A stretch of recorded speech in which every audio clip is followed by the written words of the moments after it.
personas que dijeron, oye, ¿sabes que puedo vivir no en la ciudad? Y trabajar y funcionar y está todo perfecto. Explotaron estas parcelas en distintos lados y además las personas vieron, mira, ¿saben qué? A lo mejor en el futuro, hay otros que invierten como pensando en bajar flaps. Cuando yo ya me jubile, me quiero ir a mi parcelita. A mi parcelita en Aysén y ver un río, pescar con mosca, en sueño.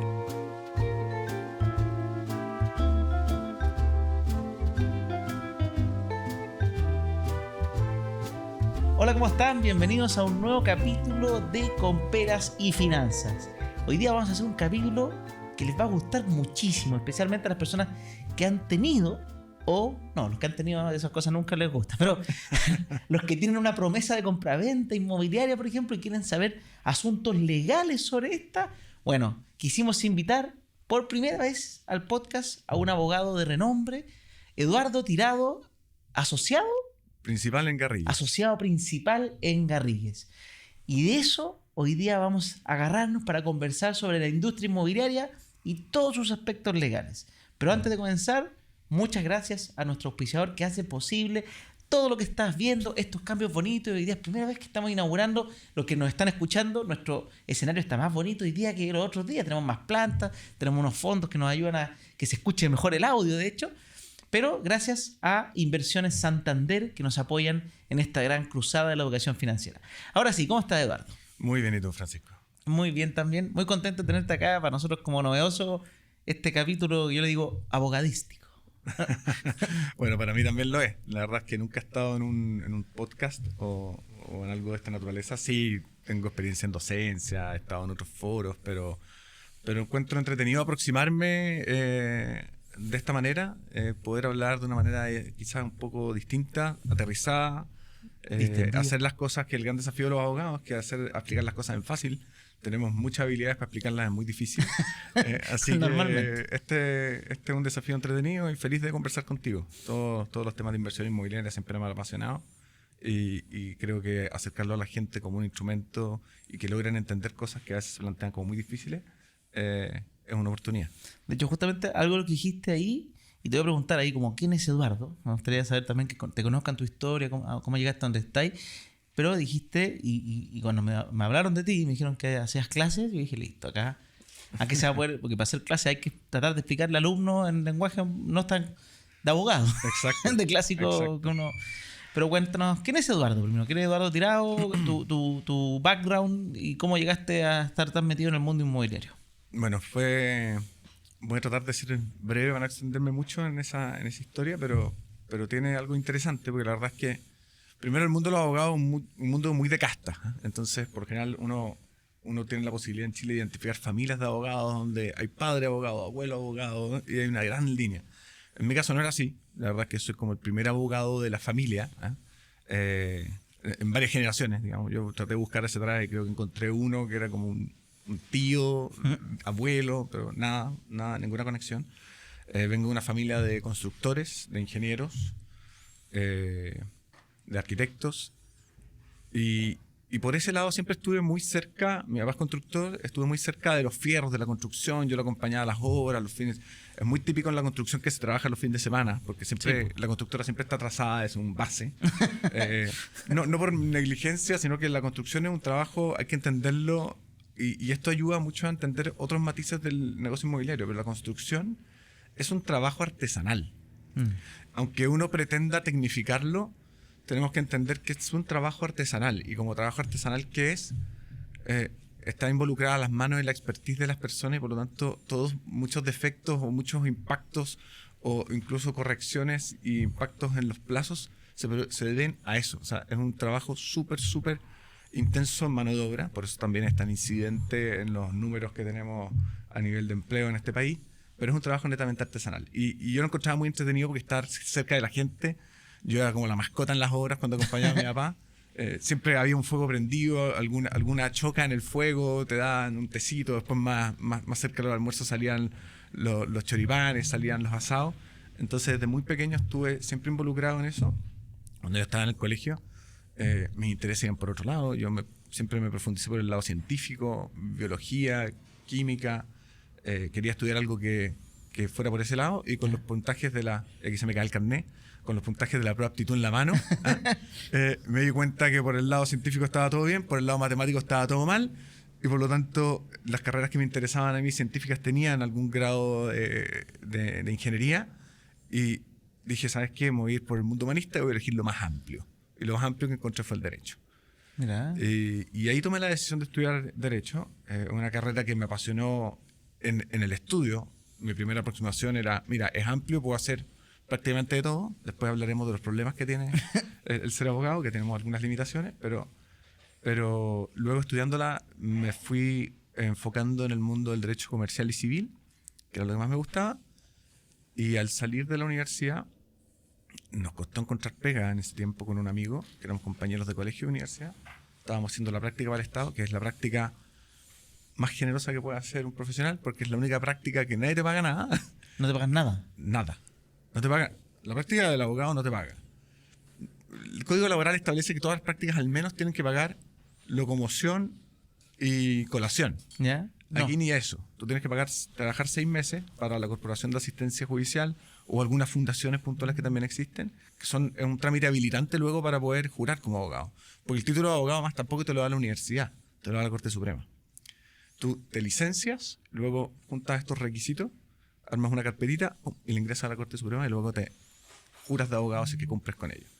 Y bueno, haciendo esa práctica, que era un trámite necesario, empezaron a caer, como yo era el primer abogado en mi familia, por el lado de él era lo mismo, entonces empezaron a caer los pequeños encargos de familiares, desde la posición efectiva, cobros de factura, cobranzas, negociaciones de contratos de arriendo, compra de propiedades, y ahí partimos y armamos una oficina muy cerquita acá, en Augusto Leguía, que suena muy rimbombante, pero la verdad es que era en una oficina chiquitita metida en un edificio de oficinas, era algo súper acotado, pero quisimos ubicarnos cerca de los clientes a los cuales queríamos llegar. A veces muchas personas creen que por estar, no se pone... O sea, el barrio eso sí tiene muchas cosas caras, pero yo también arrendé una casa compartida, cowork, ultra económica. De hecho, este mismo estudio del podcast, estamos aquí a metros de la Plaza Perú, muy económica, porque son casitas antiguas que de repente uno pilla como esta oportunidad de oficina, con lo que se llama compartir techo.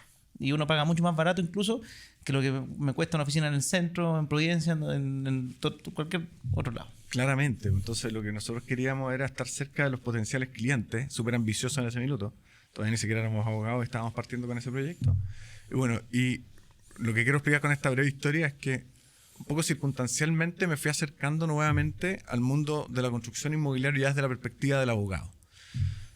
Y desde ese lugar luego pasé por varias oficinas de abogados. Nuestro proyecto medio como que fracasó, entre comillas, porque mi partner quería avanzar más rápido en la vida, se quería casar, todavía no nos daba, teníamos altos y bajos, pero una estabilidad como para sustentar una familia era más difícil. Él se fue a trabajar lo contrataron en una oficina de abogados. Después desde allá, él me convenció de incorporarme a ese proyecto. Yo me incorporé, trabajamos 4 años juntos ahí. Y luego me fui a una oficina que se llama Barra y Razón y estuve trabajando 12 años ahí. Y luego acá en Garrigues, donde estoy hoy. Y ya desde ese momento yo ya tenía una dedicación de un 80 a un 70% a temas inmobiliarios. Perfecto. Y luego en el desarrollo de mi carrera me fui profundizando en temas estrictamente inmobiliarios, corporativos inmobiliarios asociados a las estructuras que armábamos para enfrentar proyectos inmobiliarios retail, proyectos inmobiliarios de multifamily, también aspectos inmobiliarios en bodegaje, en infraestructura. Siempre en todas las transacciones de distinta naturaleza hay un aspecto inmobiliario que requiere que alguien del equipo participe, incluso cuando son parques solares, termoeléctrica, proyectos mineros. Siempre hay tierra. La verdad es que siempre alguien tiene que estar con los pies en la tierra, siempre hay alguna edificación, siempre hay una instalación de faena, algo tiene que ver, y por lo tanto siempre nos toca la posibilidad, tenemos el lujo de poder participar en mayor o menor medida en todas las cadenas de las distintas transacciones en las cuales hemos participado. Chicos, antes de seguir quería contarles algo. Estoy muy contento con nuestro sponsor Inversiones Santander. Además de hacer todo esto posible, que sigamos aprendiendo, cáchense que yo, soy cliente hace 1000 años desde que está en la universidad de este banco, pero no sabía todas estas cosas que me han ido diciendo para sponsorar, que es muy bueno. Primero que todo, desde la misma aplicación tienen una función que se llama ¿En qué invertir? Tú te metes a la app, pones el clic en inversiones, por ejemplo, que lo acabo de hacer, y te dice una sección que dice te asesoramos con tus inversiones. Y ahí te ayuda ¿a qué?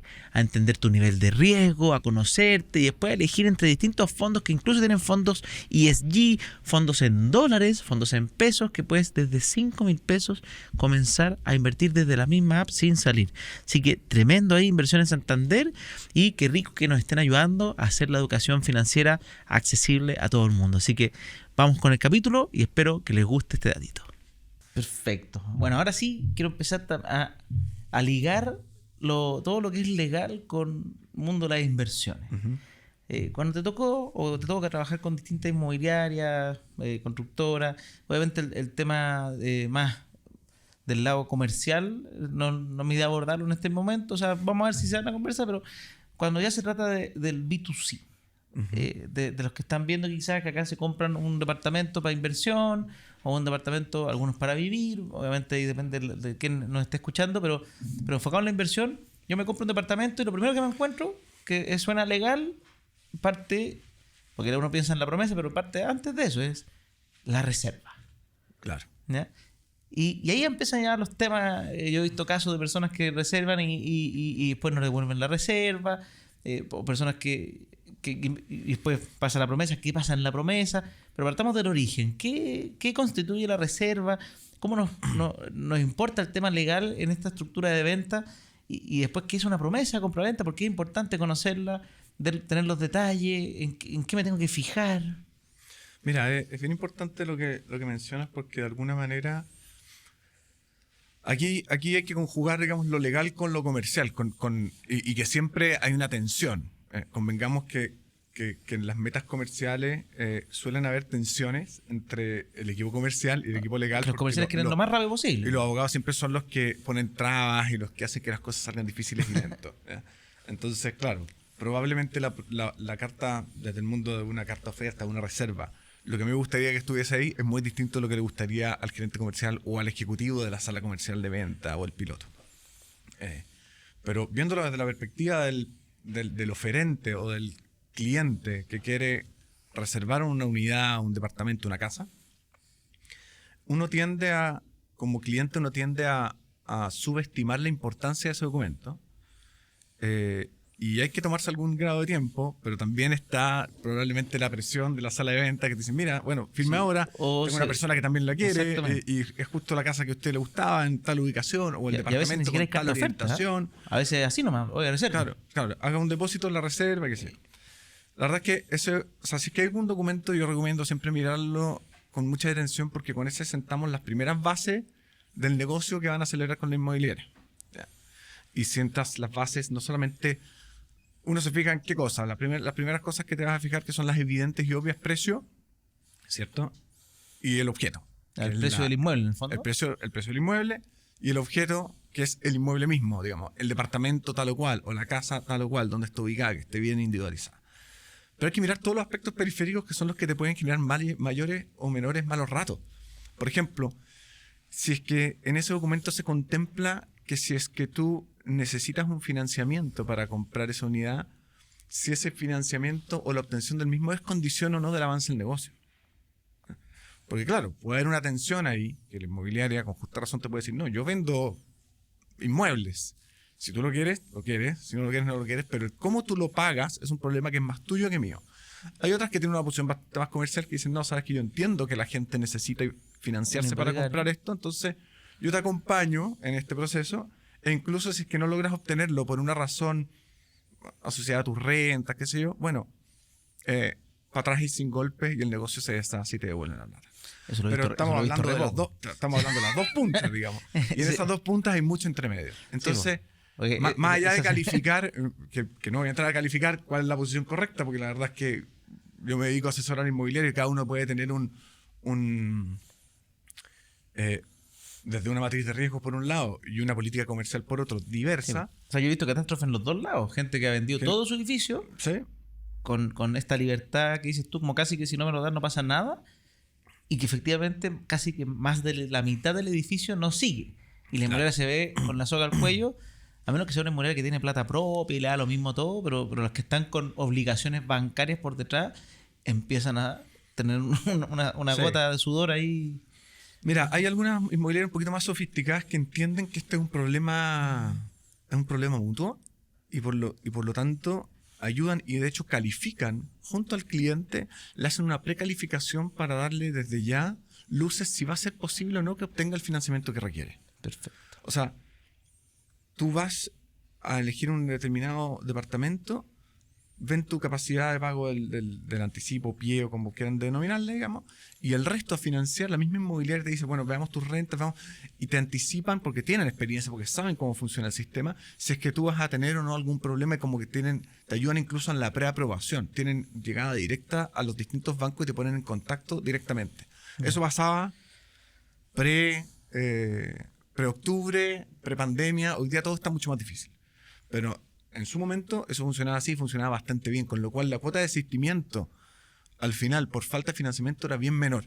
Estamos hablando de la época dulce del negocio inmobiliario, cuando todo funcionaba, cuando las tasas estaban a monto razonable y los bancos estaban financiando con bastante 90% velocidad. a casi que tasa de 1, algo, 2%. Exacto. Que ahí para quien no sabe, porque hoy día obviamente hay personas que están recién introduciéndose en el mundo inmobiliario, y hay personas que quizás son más antiguas, que vivieron en otra época en las tasas del 10%, aunque los precios eran distintos también. Pero yo les digo como la época dorada o la década dorada, yo diría que está como entre el 2010 y 2020. Sí. Porque cuando fue el estallido social, no fue inmediato que pasó a un quiebre en el mundo inmobiliario, se demoró un tiempo, fue más bien para los retiros. Ahí yo diría que empezó a ponerse complejo el escenario hipotecario, entonces tú tenías precios que si bien venían creciendo, y todo el mundo decía, oye, los precios crecen y crecen, pero las rentas también, o sea, se lograba conjugar algo que era muy curioso en el mundo inmobiliario y que se usaba como gancho de venta en ese momento, que era como el departamento se paga solo y se necesita muy poco pie para entrar. Entonces era como poco capital, alto apalancamiento, tasa baja y se cubría. Esa era como la gran gracia y eso duró como una década de forma potente. No quiere decir que hoy día no es imposible, pero hay que buscar con lupa. Más que antes. Hoy día es mucho más difícil lograr esos fundamentales. En esos momentos sí se daban. No, uno ciego podía la chuntada sin querer era algo bueno. Y claro, y además había mucha oferta, apareció mucho intermediario en el camino que también ayudó a algunas inmobiliarias, estos aglomeradores de demanda o brokers. Yo trabajé 9 años en uno, así que conoces bien el negocio. De esos brokers se desarrollaron algunos negocios alternativos súper interesantes que se generaban unas especies de paquetes de arrendadores. Entonces, de algún modo, ese fantasma y ese temor que uno tenía, el inversionista, que compraba un departamento como inversión, decía, se paga solo, pero ¿qué pasa cuando se me va el arrendatario y se genera una ventana de 1, 2, 3 meses en recolocar? Porque a lo mejor también hay que pintar, hay que arreglar el departamento, qué sé yo. Y yo no tengo la capacidad de cubrir ese dividendo. Bueno, se generaban este grupo que agrupaban una cantidad de 20, 30, 40 y ahí entre ellos, todos ellos se cubrían y se generaba una especie como de pseudo cooperativa. Sí. Y eso funcionó y funcionaba bien. Todavía existe. Y todavía funciona. Pero volviendo a tu pregunta inicial, que es, bueno, ¿qué me fijo en esta oferta o reserva? Bueno, es importante entender los otros aspectos más perimetrales de la transacción de tu compra. Si es que efectivamente ver si es que el banco o no, si la opción de financiamiento o la falta del mismo es una condición para bajarme yo del negocio sin un costo. Eso es muy importante. Luego, que exista un plazo. Y eso es un temazo. Es un gran tema. Porque la industria inmobiliaria, como es un negocio artesanal y ahora se ha puesto muy a prueba esto, la inmobiliaria depende de la constructora depende de los suministros de los trabajadores y además el negocio mismo depende de las aprobaciones municipales. Y todo eso, hoy día, yo no me atrevería a encontrar inmobiliarias, las hay, pero son muy pocas las inmobiliarias, o pónganse en los pies del desarrollador inmobiliario, que está en condiciones de decirte un plazo.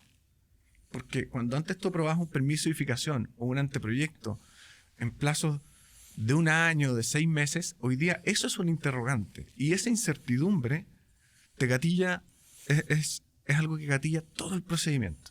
O sea, yo escucho de que se demoran 8 o 9 meses en que le den la recepción municipal. Claro, imagínense el impacto que tiene para la inmobiliaria aquello. Tienen con todo listo. Toda la inversión, todos los recursos, la cuenta, la línea de crédito corriendo con el banco, y por las demoras en la tramitación municipal de esa recepción hay un costo financiero que realmente a muchas las ha llevado al límite, en el sentido, la verdad es que los inmuebles son bien nobles para los que los compran, digamos, pero para el desarrollador la nobleza tiene el límite de los intereses y del costo financiero. Y si eso se prolonga mucho, hay veces que los negocios terminan siendo absolutamente deficitarios. O sea, hemos visto en todo este post-estallido, pandemia, etcétera, cómo los negocios inmobiliarios se tornaron en deficitarios. Porque la construcción también se afectó mucho. Te diría que, tomando lo que tú comentabas del estallido, que si bien a nivel de tasas en la industria no tuvo un impacto, pero el primer impacto lo tuvo en los tiempos de construcción. Sí. Recuerden que en esos momentos las faenas pararon, constructoras que tuvieron que cerrar las obras, los trabajadores que no lograban llegar, porque además las líneas de transporte estaban afectadas, el metro totalmente siniestrado, no había certeza, nadie la tenía, si ibas a poder volver a tu casa con un transporte público.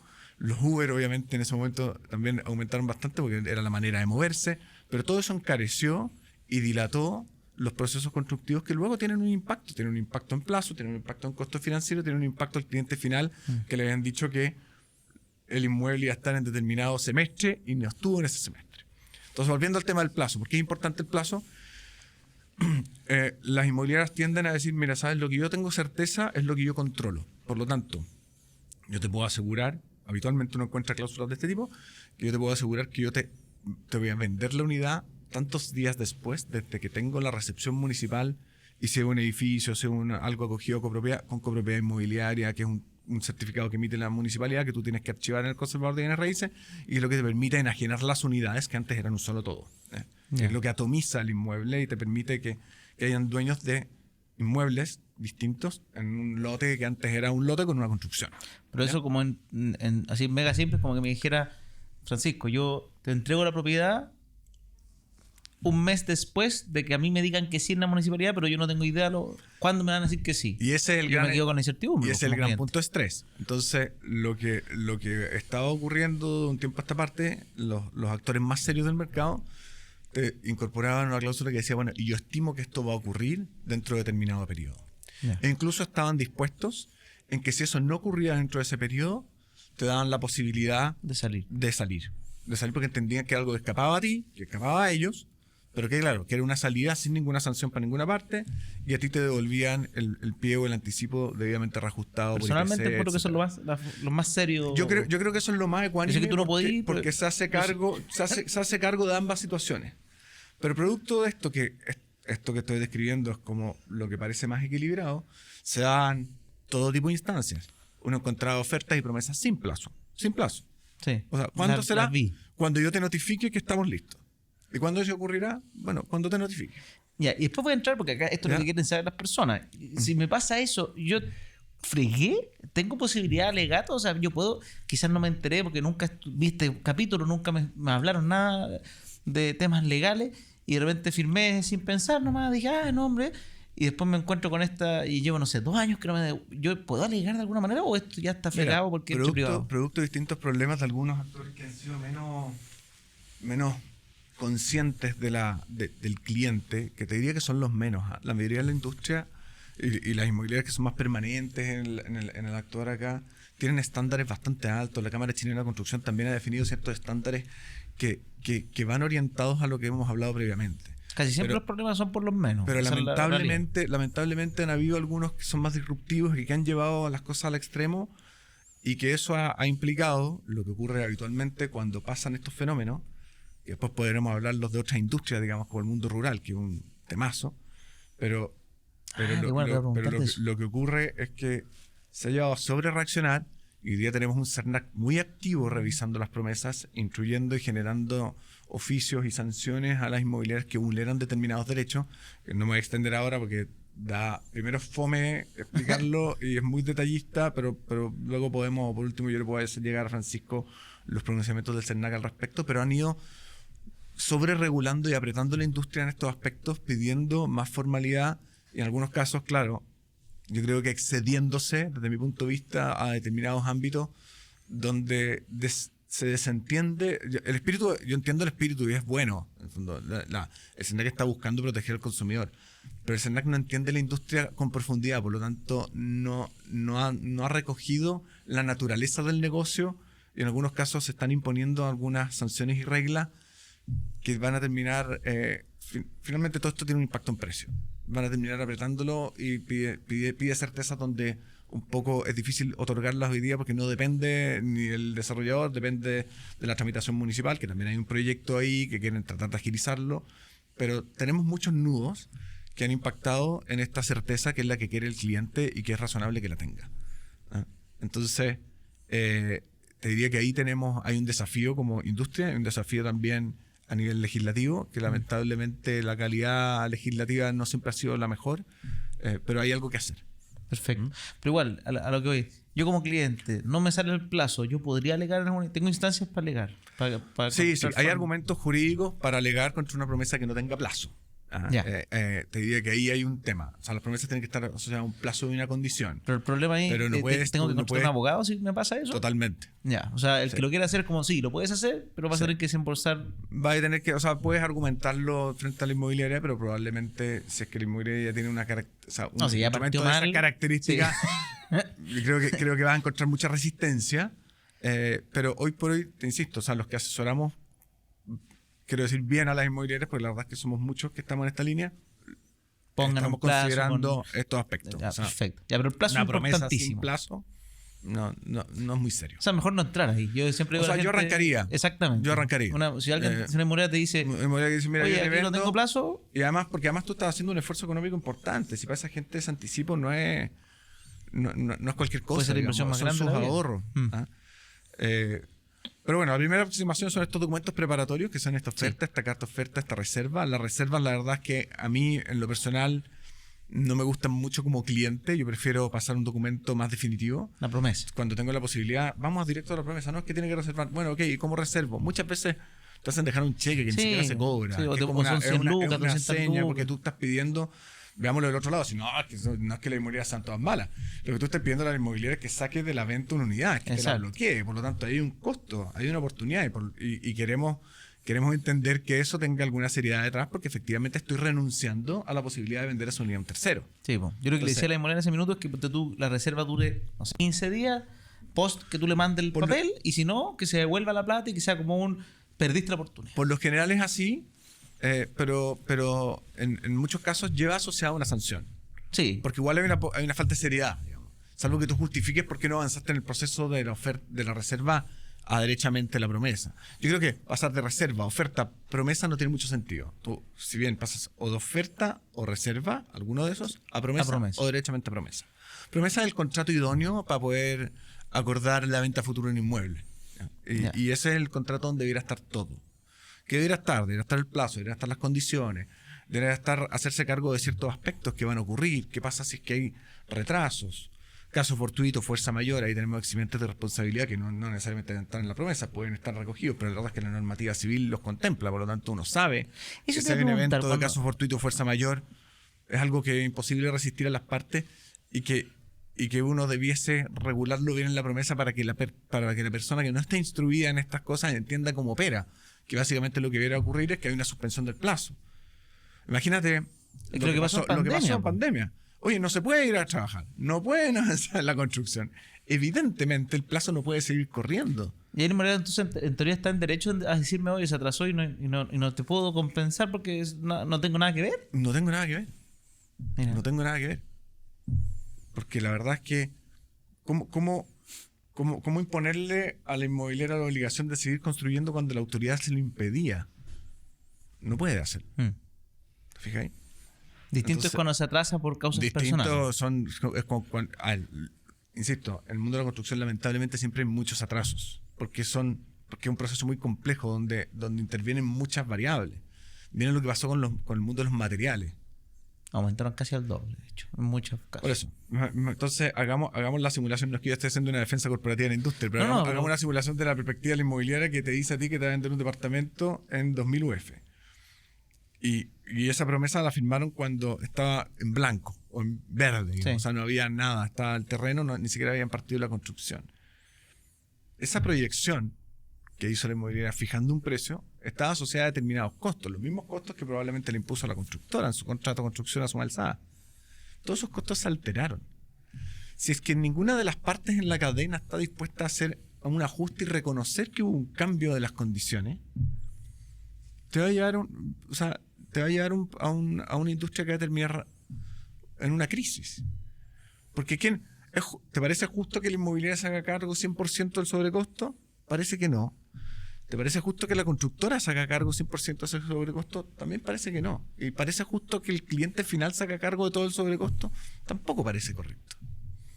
Entonces esos son los desafíos que hemos tenido que enfrentar en este proceso, en este último tiempo, que se han dado condiciones bien particulares y bien inauditas, no se habían visto en el tiempo. No, pues por eso antes se vendían en blanco siempre, claro, porque todos sabían que todos estaban en condiciones de fijar las condiciones básicas del negocio. Precios y había una proyección de alza, pero uno incorporaba la evaluación, ahí los ingenieros planillaban, y se generaban ciertos buffers y estaba todo cubierto. Pero todas estas variaciones llevaron a achazar el mercado a un punto tal que por eso es que estamos viendo que todos los días aparecen constructoras en liquidación, que piden la quiebre, constructoras con tremendas trayectorias, pero porque pretender que la constructora, o sea, el contrato de construcción es suma alzada, pretender que la constructora se haga cargo 100% de ese sobrecosto, no puede, no. No tiene sentido. E incluso la misma normativa establece ciertos parámetros para ciertos casos que son imposibles de prever, donde sí hay espacio para discusión. Pero para eso tienen que sentarse todos los actores en la mesa con una disposición a evaluar y a decir, oye, cambió todo, no dejemos las cosas a medida, porque lo contrario vamos a terminar con que alguien va a bajar los brazos y decir, che, es que yo no puedo seguir. ¿Y qué hace un cliente, por ejemplo? Que eso está bueno, dijiste ya, constructora quiebra. Probablemente hay personas que han invertido, que están escuchando en alguna inmobiliaria o constructora que tuvo algún problema. De hecho, a mí me pasó, pero de buena fe la inmobiliaria me devolvió todo el capital. Pero en otro que estuve, o sea, ahí invirtió mi señora, se demoraron 1 año y medio en que le devolvieron, y a pulso de escribir mensualmente, o sea, no, ni siquiera semanalmente, decía, oye, ¿cuándo le devuelven la plata? ¿Cuándo le devuelven la plata? Y probablemente afectó que yo sea influencer financiero, o sea, incluso yo creo que tuve suerte de que me hayan devuelto, porque daba mi condición de que, pero muchas personas todavía ni siquiera le devolvían. Entonces, ¿qué puede hacer una persona cuando, oye, yo invertí en esta constructora y la constructora se tiró a quiebra? Bueno, es que ahí hay algo que quizás no es tan conocido, pero que es súper importante y que existe hace mucho tiempo. Que de alguna manera, a veces, los clientes, por no tanto conocimiento, no están tan conscientes de ello. Toda promesa de compraventa en la cual tú anticipas precio, la inmobiliaria, que es tu promitente vendedora, está obligada a entregarte o una póliza de garantía por ese anticipo o una boleta de garantía por ese anticipo. Salvo que decida, que la verdad es que nunca lo hacen, decida dejar ese documento donde tú, el documento constitutivo de sea por lo general no son cheques, un vale vista, un depósito de plazo, lo dejan con instrucciones a un notario para ser solo liberado a la inmobiliaria cuando te vendan efectivamente la unidad y esté inscrita. En el mundo usado se usa más. Nadie lo hace. ¿Por qué? Porque la inmobiliaria, que es lo que necesita recoger anticipos, y no es porque quieran tener la plata anticipada, no, porque el banco, por otro lado, le exige para liberarle, y esto es importante que lo entiendan, porque es toda una cadena, digamos. El banco para liberar o empezar a girar la línea de construcción le pide un mínimo de preventa. Sí. Y ese mínimo de preventa le dice, oye, yo quiero ver no solamente los documentos donde están las promesas, sino quiero ver la plata. Quiero ver que está entrando plata. ¿Te fijáis? Entonces, la inmobiliaria, esa otra opción que da la Ley General de Urbanismo, que es la que regula esta obligación de entregar estas pólizas o estas boletas, establece una posibilidad de hacerlo de este otro modo, pero ya no está alineado con el negocio, porque finalmente no te va a dar por las características que requiere el financiamiento inmobiliario. ¿Y qué pasa ahí con la gente que paga? Entonces, si tú anticipas, da lo mismo si anticipas un 5, un 20, un 30, un 40, te tienen que entregar. ¿Qué es lo que ocurre habitualmente? Y ahí es donde está el nudo, que uno por lo general anticipa algo y luego el resto va en cuotas, sí, ¿cierto? Y nadie se preocupa de pedir los endosos de esas pólizas donde estás reconociendo que ya no pagaste 5, sino que pagaste 1,5 más, así que... la póliza tiene que ser con plata ya entregada. Por cada monto que tú le entregas, la inmobiliaria tiene que entregarte una póliza. Y si va incrementando, tú estás en tu legítimo derecho de pedir que te entreguen los endosos de esas pólizas, incorporando y reconociendo esas cuotas que has ido tú avanzando. Entonces luego, si es que en el escenario es 3, oye, la inmobiliaria me llamó, me dijo que la constructora quebró. Por lo general, cuando pasa eso, lo que le hacen las inmobiliarias, y he visto muchísimos de estos casos en este último tiempo, es finiquitar rápido con la constructora, ojalá antes de que entre en proceso de liquidación concursal, porque ahí ya tenemos que hablar con otra persona, yo no la gente de la constructora, empecé a hablar con un liquidador, o antes que empiece dentro de un proceso de reorganización, que también cambian algunas normativas donde ya hay un espacio donde no se pueden En el que hacer invertí yo algunas cosas. pasó eso, la reorganización. Claro, entonces, Y me ofrecieron salir antes porque el proyecto iba a subir los precios. Me dijeron, si querés quedarte, lo que tú compraste en 1.400 no existe. Tendrías que volver a comprarlo en 2.000. Y dije, no, prefiero salir. claro, que genial que te hayan dado la opción. Por lo general, las inmobiliarias lo que hacen antes de llegar a ese proceso, a esa posición tan compleja de la constructora, negociar con la constructora, salir y cambiarla. Y si entran algunos de estos procesos, bueno, también tienen que cambiarla porque tienen que seguir construyendo. ¿Ya? En la reorganización es distinto, pero tienen que seguir construyendo. Pero va a tener un impacto en plazo de todas maneras. Sí. ¿Ya? Y un impacto en costo también, porque invitar a una constructora a construir un proyecto que está a media ejecución siempre es más caro. Siempre es más caro, siempre van a encontrar las constructoras que parte de las cosas que se hicieron no son como ellos lo hubieran hecho, entonces a lo mejor hay que desarmar o demoler parte o ajustar, porque además hay una tremenda responsabilidad. Imagínate tú, vas en el piso 10 de un edificio de 20 pisos y no sabes. Está todo el libro de obra, hay un montón de certificaciones, pero igual tienes una incógnita como constructor de cómo se hicieron los Si va primeros a seguir pisos. tu línea, ¿no? Si están bien, si están bien hechos. Ah. Porque un error va a tener impacto en lo que tú vas a terminar de hacer y hay una responsabilidad del constructor. Sí. Entonces, ahí hay muchas puntas que se estresan, pero desde la perspectiva del cliente, en cualquiera de esos escenarios, tú tienes la posibilidad de ir y agarrar mi póliza, ¿sabes qué? Devuélvame la plata, sino que yo tengo la póliza. Pero, ¿cuál es lo importante? Volvemos al punto inicial, yo necesito un plazo. ¿Por qué? Porque Porque la no póliza... puedo cobrar la póliza antes que el plazo esté vencido. Ah. Entonces, yo puedo tener puedo tener súper claro que va tan atrasada el proyecto que probablemente, o es evidente, que no van a cumplir el plazo. Pero hasta que no llegue a ese plazo, la verdad es que yo no debiese cobrar esa póliza porque todavía no ha ocurrido el incumplimiento. Independiente que yo esté seguro que va a ocurrir. Pero como jurídicamente tengo que esperar a que ocurra y luego voy donde mi compañía de seguro. No tengo ni que hablar con la inmobiliaria. Voy con la compañía de seguro que emitió la póliza. Señora, yo vengo a cobrar esta póliza porque la verdad es que me tenían que vender esta unidad y mira el plazo, no me la han vendido, aquí está. Ya, pero ahí es importante lo que dices tú. La póliza tiene que salir el monto que yo tengo toda la plata ahí. Claro. O sea, los que están comprando en blanco, en verde, con cuotas, Tienen que preocuparse. leer su póliza. Yo creo que nadie lee la póliza. O sea, nadie. Porque aparte la póliza te la entregan después. Muchos Tú firmas y muchos la ni póliza... la piden. ¿Ya? Muchos no se las entregan después. No, porque tú firmas y te dice, hay Y una tú te parte en olvidas. blanco en la promesa que dice póliza, número, y no dice, y te la van a poner después. Claro. Y en teoría debería llegarte la póliza junto con la Con la promesa notariada. autorizada. Porque de hecho el notario, ahí está un poco la restricción, la ley establece que el notario no va a autorizar una promesa Sin póliza. en la cual exista un anticipo que no exista esa póliza o esa boleta de garantía. Por lo general, porque hablo todo el rato de póliza, porque lo que se usa en la industria es la póliza, porque la boleta de garantía financieramente es mucho más cara. No, para el inmobiliario le cuesta mucho. Y es un producto que la póliza de garantía dentro del mundo de los seguros de garantía vino a cubrir y a tratar de homologar el producto de boleta de garantía a un costo inferior. Ahora, dicho sea de paso, esto es lo que ocurre y esto es lo que hay que hacer. Pero, y eso puede dar por otro capítulo, la industria de las pólizas de garantía está súper estresada hoy día. O sea, las compañías de seguro han pagado más siniestros de esta naturaleza que nunca en los últimos 30 años. Porque nunca había pasado tanto Nunca atraso. había pasado tanto atraso y no solamente se han siniestrado pólizas de garantía por promesas retail, digamos, sino que también han habido otros contratos con incumplimiento. Los mismos contratos de construcción tienen pólizas de garantía que también se han siniestrado. Entonces, en el fondo, ¿qué es lo que les pasa a los seguros? Les pasa lo que nunca les gusta hacer. Que Pagar. hoy día la industria de los seguros está pagando.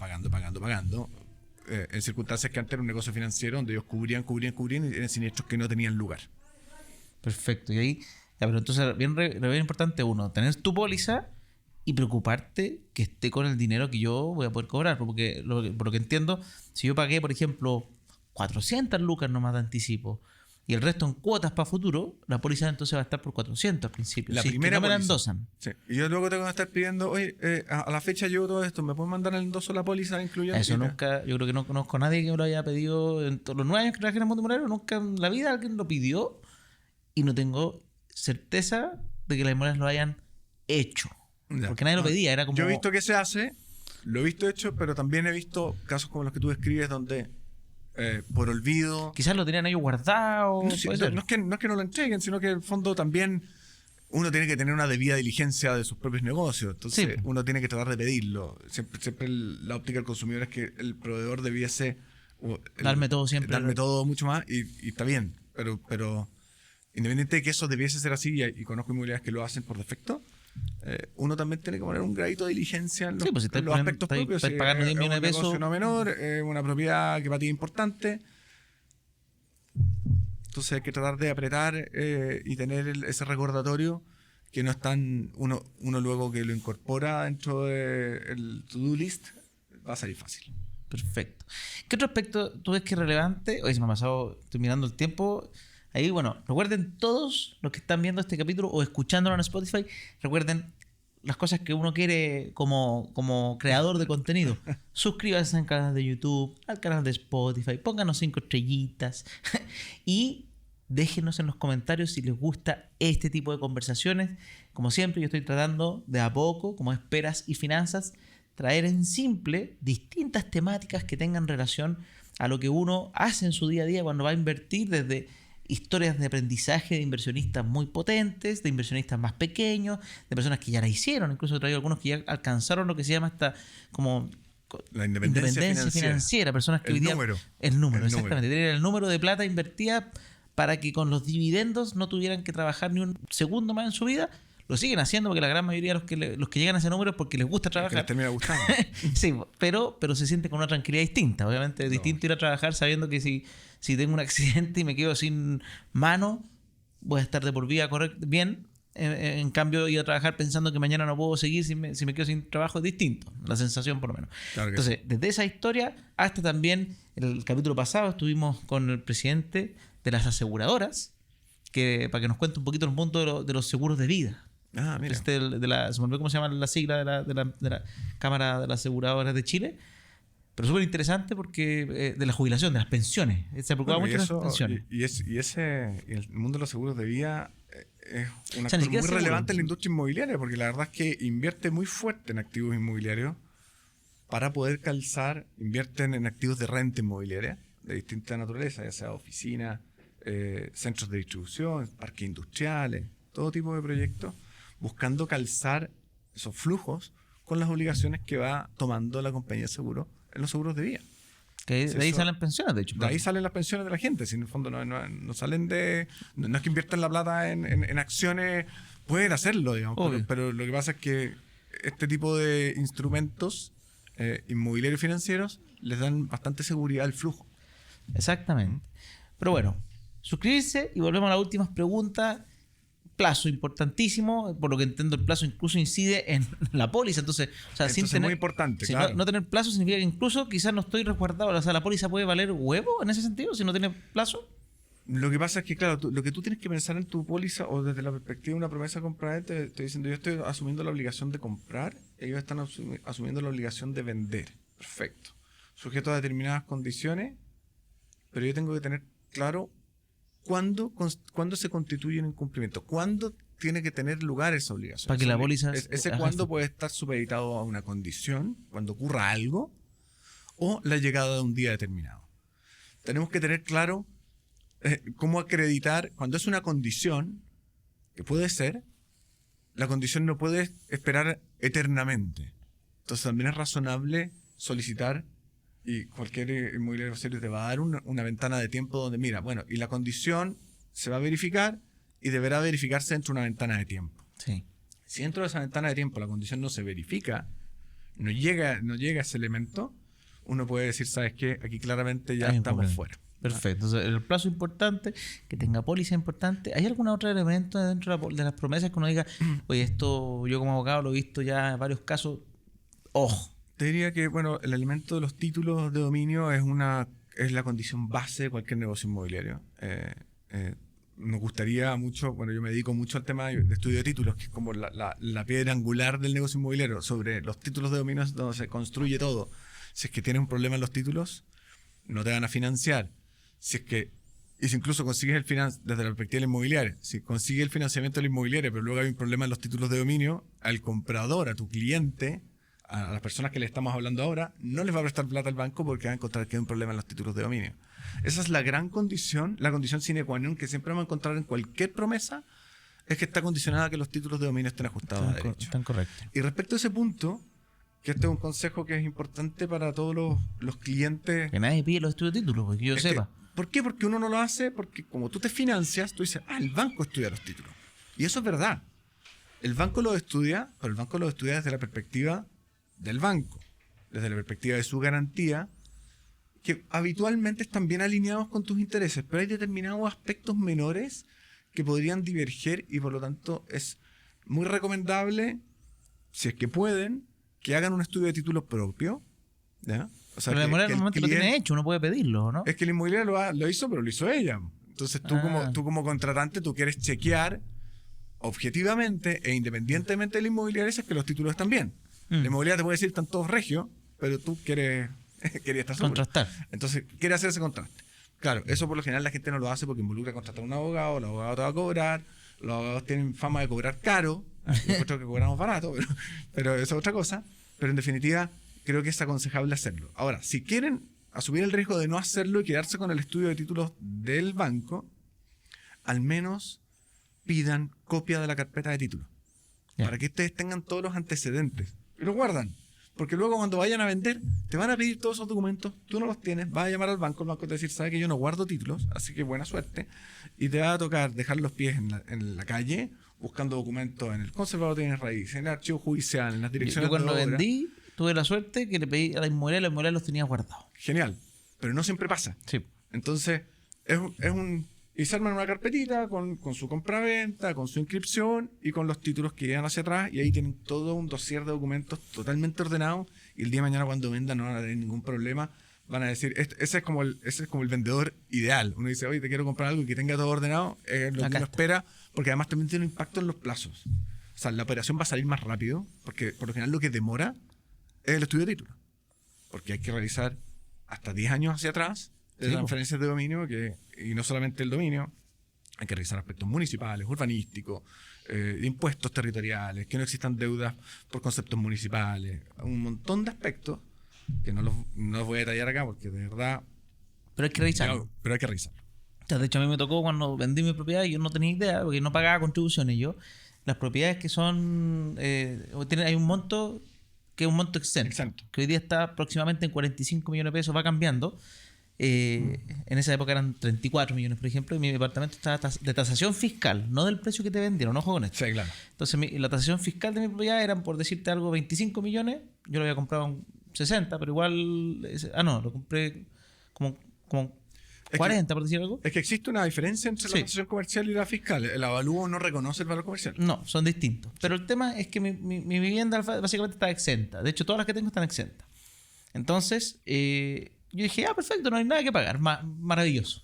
Y llegó el momento de la venta. Oye, Francisco, debes plata. Y yo, ¿cómo? El tema del aseo. ¿Qué tema del aseo? Los derechos de aseo municipal. Y dije, ¿pero cuánto se ha pagado eso?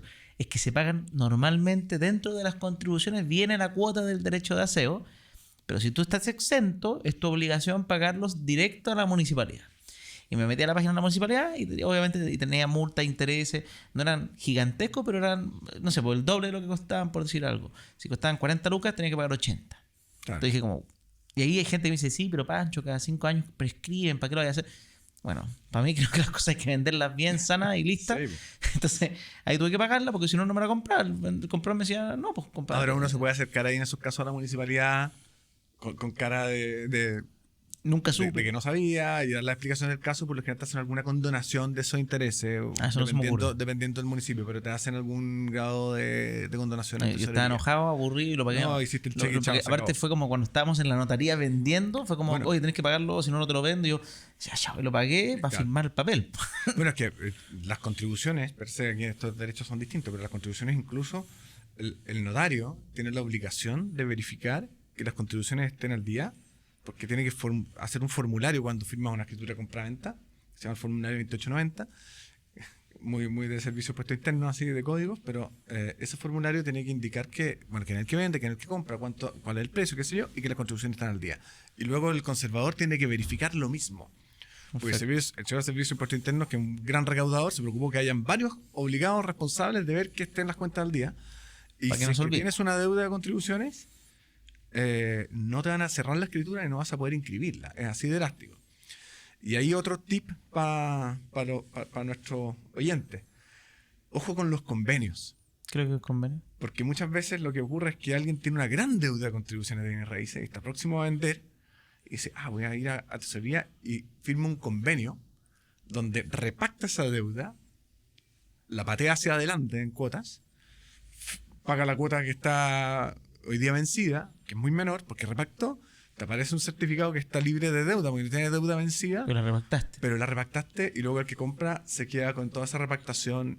Entonces, ¿Y cómo tenés tú que- puedes decirle, oye, dame que estén pagadas al día? O sea, tienes que, preocuparte de pedir los certificados de tesorería y del Servicio de Impuestos Internos para verificar que no hay Que está al convenios día y no vigentes repactado. y que no hay convenios vigentes. Mira, buen dato, porque anda a saber, te Porque a veces están estás tirando tirando. y te lleváis la mochila de toda la deuda. El que estaba antes nunca pagó contribuciones. Y, la estáis Y si ya la pagando tú. pasaste, fregaste, po, ¿no? La persona es muy difícil salir a Porque- cobrarle al Ahí hay que ver, chanchullín. hay que ver que ahí ya no estamos, un inmobiliario no quería eso.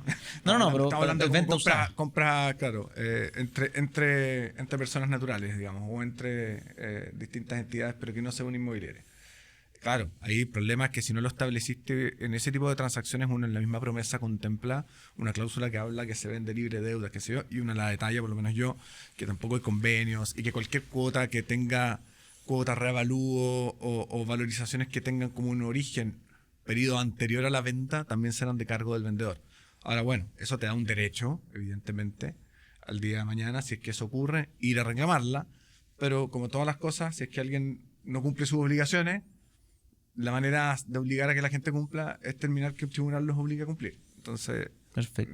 es una solución, te da una acción, un título, tienes un derecho para exigir, pero tienes la lata de verte sometido a un proceso jurídico, dentro de un proceso judicial, contratar abogados y una batalla que uno las busca evitar. Lo que nosotros buscamos siempre es anticiparnos y evitar juicios. Entonces, por eso revisen muy detalladamente todo antes. Antes de terminar, yo quería preguntarte, porque se me fue el capítulo volando, pero quería entrar un poquito al mundo de las parcelas. Que dijiste, caché que lo esbozaste al principio, que también veía ese tema, y hoy día están de moda. Están muy de moda. Están muy sí. de moda las parcelas. Entonces, por último, si nos podéis dar un desglose de las cositas que fijarnos cuando una persona dice, ¡oh, qué genial! Me están ofreciendo una parcela en el sur, la Patagonia, mágica, agua, todo suena maravilloso. Me están vendiendo 5.000 metros y a un precio que yo creo que es bueno, pero no sé. ¿Qué me tengo que fijar desde el Mira. punto de vista legal, por lo menos cuando me voy a comprar una parcela? Sí, mira, sin extenderme en el problema que hoy tenemos, que solamente lo voy a esbozar porque primero tenemos que estar conscientes que tenemos un problema con la parcelación rural. Tenemos un problema con el desarrollo de subdivisiones en área rural.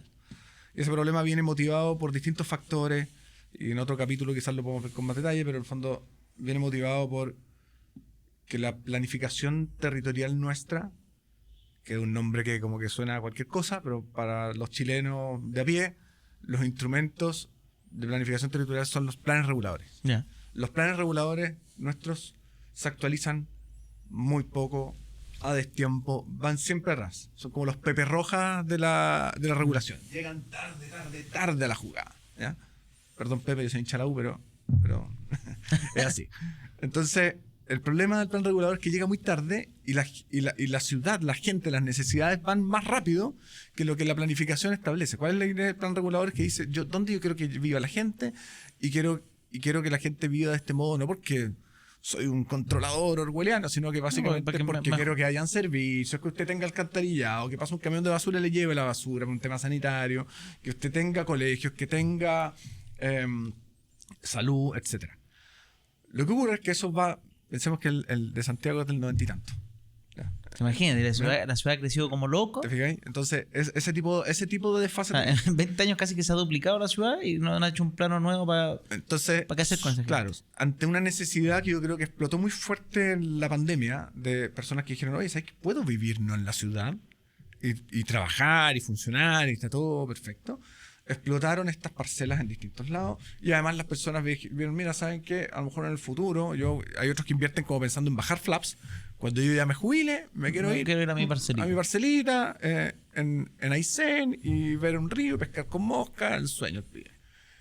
Lo que ocurrió es que en el intertanto surgieron algunos desarrolladores parceleros un poquito inescrupulosos, donde generaron grandes parcelaciones, donde evidentemente no era una parcela rural para tú irte allá y tener una vida rural real, fijáis, en desarrollo de una actividad rural, sino lo que estaban planteando eran verdaderos polos urbanos. O sea, tú no puedes pretender que en un lugar donde hay 200 y tantas parcelas, donde van a haber 200 y tantas familias, no vaya a haber un impacto en un nivel de densificación extremo. Son parcelas de 5.000 metros. Entonces, eso llevó nuevamente a una sobrereacción, sobreregulación, y salieron algunas circulares Cortemos del todo, SAC. Se paró todo, no se puede. A ver, lo que usted tiene que hacer, no necesitaba que el decreto ley 3.516, que es el que regula esto, dejase de aplicarse. Lo que necesitaba es fiscalizar si efectivamente en esa parcelación habían argumentos para sostener, y un poco las circulares que querían hacer eso, pero evidentemente se les pasó totalmente el tejo en el fondo. Pero lo que tú quieres, tienes herramientas suficientes para fiscalizar que efectivamente sea una parcelación rural, de una actividad agropecuaria agrícola, donde eso no implica que tú no puedes tener una casa, porque tú puedes tener, la gente que vive en el campo tiene casa, pues tiene que dormir en algún lado. Pero verdaderos polos, con algunos proyectos que tenían reglamento de qué características eran las casas, que los cierros aquí y allá, gastos comunes, quincho, clubhouse. Eso evidentemente no es una parcelación rural, ¿ya? Entonces esos dos extremos llevaron a que hoy día tuviéramos una gran discusión, y estamos discutiendo. Ahora, si es que yo voy a comprarme una parcela porque me interesa, ¿qué es lo que me tengo que fijar? Yo ahora recomendaría que se fijen primero que el plano de subdivisión del SAC esté aprobado y esté inscrito en el conservador de bienes raíces. Porque de lo contrario van a estar promesando una situación que va a estar sujeta a la condición, que así se hacía antes en el fondo, sujeta a la condición que el SAC te apruebe ese plano y se archive la resolución respectiva, pero el cuándo ello va a ocurrir hoy día es la gran interrogante. Yo conozco casos que llevan un año esperando la aprobación, otros casos que llevan más tiempo, y otros casos que probablemente nunca van a ser aprobados. Entonces, si es que tú no quieres tener esa incertidumbre, una herramienta de certeza es que el que te esté ofreciendo vender esta parcela ya esté en condiciones jurídicas de venderla. Y eso solamente ocurre cuando ya tienes el plano aprobado y archivado en el conservador de bienes raíces con la certificación del SAC de que cumplen los requisitos de la subdivisión rural bajo el decreto ley 3.516. Perfecto. Entonces eso primero, o sea, que tengan rol propio, que esté en su día, que esté aprobado. Totalmente. Ya, eso es súper importante para los que están comprando. Y otro elemento que es evidente, que hoy día de hecho la circular del SAC lo contempla, pero que tengáis acceso. Que es una pregunta que es como obvia, pero hay que hacerla. Bueno, ¿y cómo llego yo a mi parcela? No, usted llega, bueno, y eso tengo una servidumbre a mi favor. ¿Me puedes entregar los antecedentes de la servidumbre para saber que el día de mañana voy a poder llegar a mi parcela? No, hay gente que no tiene. Yo he visto parcelas que las del medio están como al medio. Y tenés que pasar por la parcela al otro. Es que no hay problema si puedes pasar, porque la servidumbre es un derecho de paso y el otro te lo tiene que permitir. Pero si no tienes ese derecho hoy día constituido, es un derecho que vas a tener que tú constituirlo. Tienes que pelearlo con el vecino. Entonces, o te pones de acuerdo, o vas a tener que demandar la servidumbre, y te compraste una parcela de agrado y vas a ser una parcela de desagrado. Ya, muy importante también ese tema entonces. Sí, ¿cómo accedo? ¿Cómo llego? ¿Cómo llego a mi parcela? Exacto. Hay cosas que preocuparse cuando están entrando al mundo de las parcelaciones. Bueno, no quiero quitar más tiempo, no quiero que se haga más extenso. Para latearlos, porque los abogados tendemos a latear. Pero... No, yo creo que estuvo muy entretenido, se me pasó volando las preguntas que hacíamos y todo. Y, como siempre, invitadísimos a que continúen la transmisión como todos los jueves o miércoles, a veces lanzamos los miércoles los capítulos, que sigan al podcast, que lo comenten, nos ayuden a hacerlo crecer. Y muchas gracias a Santander Inversiones por apoyarnos en esta iniciativa. ¿Para qué? Para que todo lo que es el mundo de las inversiones, de las finanzas personales, de las deudas, de todo lo que esté relacionado para hacer crecer nuestro patrimonio, básicamente, se pueda acceder de forma simple, sencilla. Y agradecerle a ustedes por la sintonía, porque estamos ya varios meses, llevamos como 7 meses en el top 10 de los podcasts más escuchados en este país, que me encanta porque estamos ahí peleándola siempre con el ocio, que me encanta también, sí, entretenido, obviamente. Es necesario. Sí, pues es necesario, uno se quiere desconectar, pero qué bonito saber que las finanzas personales toman un puesto relevante dentro de los otros podcasts que tienen que relación más con la entretención. Muchas gracias, ahora sí que sí. Eduardo, por Oye, todo encantado. lo que Lo pasé muy bien, también se me pasó muy rápido, fue entretenido y nada, disponible siempre para cuando necesite más preguntas al respecto. Perfecto. Estén todos muy bien y nos vemos en otro capítulo de Con Peras y Finanzas.